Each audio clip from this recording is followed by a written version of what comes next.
was Exile on Main Street, which basically was a jam session. This is Twice Told, deep in the wilds of the South End, in a very secure bunker, safe, location unknown. Today we are talking to Chet Bell. Chet, could you tell me a little bit about the Let It Bleed album? It's one of my favorites.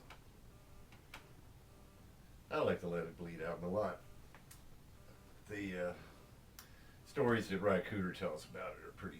The recording sessions are pretty interesting, though. It led him to eventually decide that Mick Jagger was, quote, a snake and a reptile, and he would never again work for the Stones. Did he? No. So, But, which of all the Stones albums would you choose as your favorite?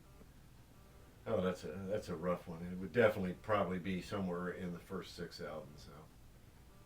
Those blues albums, blues covers the albums. ones with a little more R&B tinge and a less pop music tinge. Yeah, like Buttons and those. Between the Buttons is a good one, but that probably wouldn't be the one I'd select. I'd probably select something like December's Children, maybe. Is that the one that had the Howlin' Wolf covers on it? Phew. I'm not sure which one Little Red Rooster was on. Little Red Rooster, yeah, I remember that. But I certainly wouldn't pick a Stones album as my favorite because of a Howlin' Wolf cover, because the problem there is that nobody should even try to cover Howlin' Wolf. I agree. That's the reason I had trouble liking the Stones. When I first listened to them, I thought... I don't have any trouble liking the Stones or any of the other British R&B groups in that time for the very reason that the music they were bringing back to us was the music that you couldn't get played on most of the radio stations over here. Yeah, but I was already listening to Howlin' Well, sure. Wolf. I mean, you were listening to Howlin' Wolf maybe because... On 45 and... But primarily because what? You listen to WLOU on Sunday afternoons or WLAC on covers at night? WLAC. Yeah, but I mean, the point is that Howlin' Wolf and Muddy Waters and Jimmy Reed and these guys were finally getting some royalties from airplay because the mainstream stations were starting. Well, don't get me wrong. I ended up being a big Rolling Stones fan. Well, But it took a while. I was just glad to see somebody bringing that music into the mainstream. And they paid the dues, didn't they? Uh, I hope. They paid some dues, sure. I mean, I don't know that they paid enough dues to be rolling in the kind of money they've been rolling in for the last few decades. But, Right.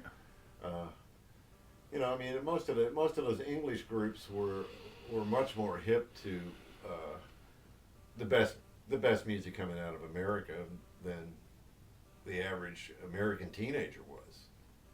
Oh, absolutely. I'd say Absolutely.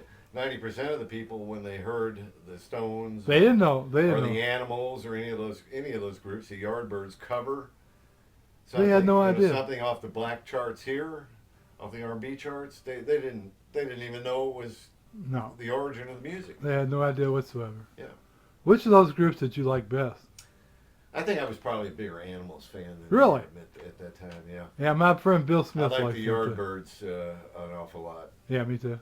but the Animals, I think, and then them, the Van Morrison's original group. Right, right.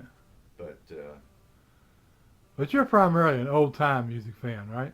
yeah, yeah, definitely. I mean, I grew up listening to jazz, R&B, and hillbilly music, and some pop music, but most pop music was just it was just because it was there. And I just listened today to Merle Haggard's tribute record for Jimmy Rogers. that's a good one.